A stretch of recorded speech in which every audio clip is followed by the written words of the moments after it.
Hello everyone, I hope you guys are doing well and your studies are going in full swing. Now, with the trend that the institute is going these days, and especially after the Jan 26 paper, there's one question which is surrounding your minds, which is how will I tackle new questions or questions that I've not seen before? Because these are questions where we faced a lot of difficulty, let us say in your paper. So in this video I'm going to give you a step by step approach which you should be following in order to ensure that you manage and even kind of come out stronger in these new questions.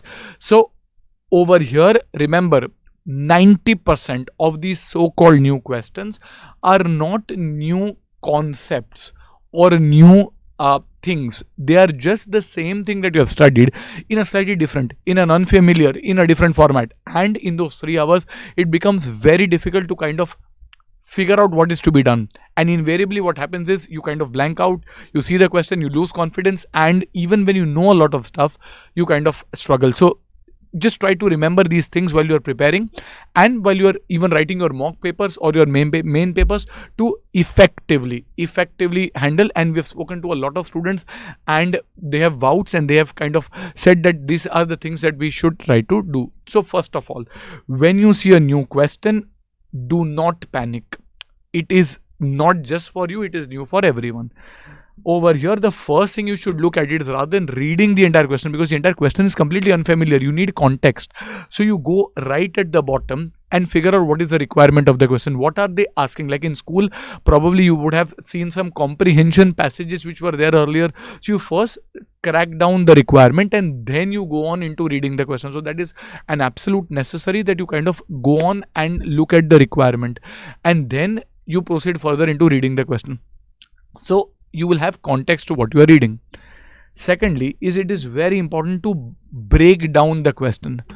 Now, I asked a lot of our rank holder students as well while we were discussing that how did you tackle these new questions, especially in the background of January 26, and almost a common framework was, well, when they are reading the question, they would start jotting down the given data.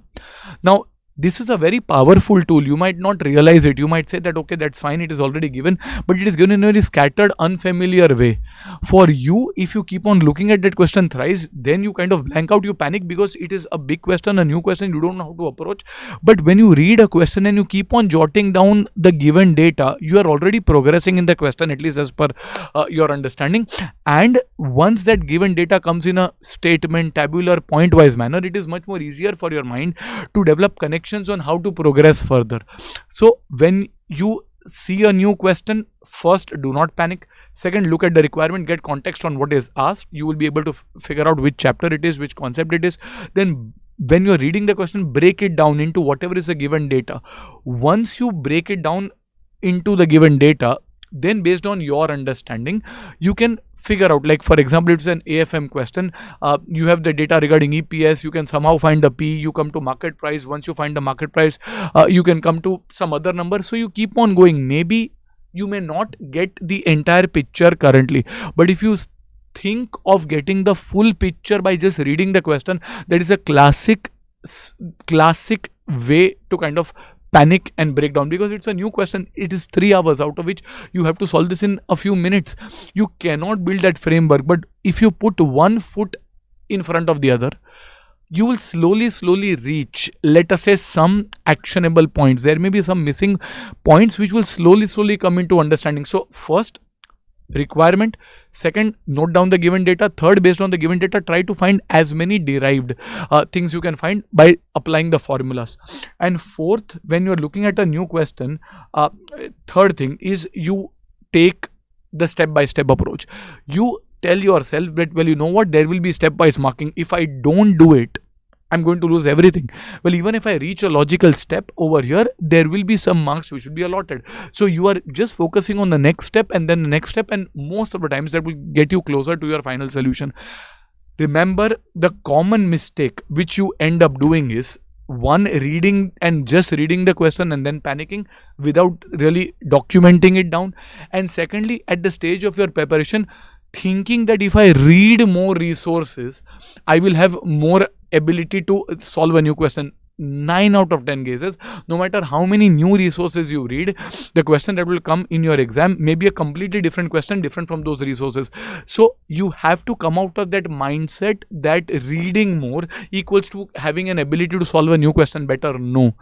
Having a better approach with a relatively stronger concept base. Remember, your concept base, I believe that if you have studied so hard, you have a reasonably good concept base. Now, at this point in time, panicking and saying that there's new questions, I'll refer to 5 different materials, go to 10 different things, there is no guarantee that it is going to come to be the same, and the amount of time you spend in doing that and worrying about it, you are losing what is already there. And I'll again repeat, almost 90% plus of these new questions will not be new concepts. They will be the same concepts packaged differently. 100% they're difficult to solve, 100% that is something going to test, but the way to crack it is trying to go on a step-by-step basis, looking at the requirement first, breaking down the given data, forming some formulas and coming to a conclusion, focusing on a step-by-step approach. Build this framework in your mind and don't just run behind different things. And while doing all of this, remember, it is easier said than done right down, but half of your battle will be fought in, let us say, the mind. So when you are looking at when we are looking at, let us say, the paper, we are not going to panic when we see, let us say, a new question. It is like saying that when you look at a Google Maps, for example, in case of a Google map, if you take a wrong turn, it somehow tries to redirect. It does not shout at you or does not scold you or break down saying that you did not take this turn. You have to somehow redirect and somehow you will reach that destination. If not, at least you'll be closer to it where you get the stepwise markings. So ensure that you don't kind of worry. I mean, you don't really panic seeing at these questions and you use this framework, and hopefully you should be able to solve them accurately. Okay, so I'll see you soon with more videos and wish you all the very best. God bless you all. Keep studying, keep your efforts top notch, and I'm sure in a few months time the prefix is all yours. Bye bye and take care.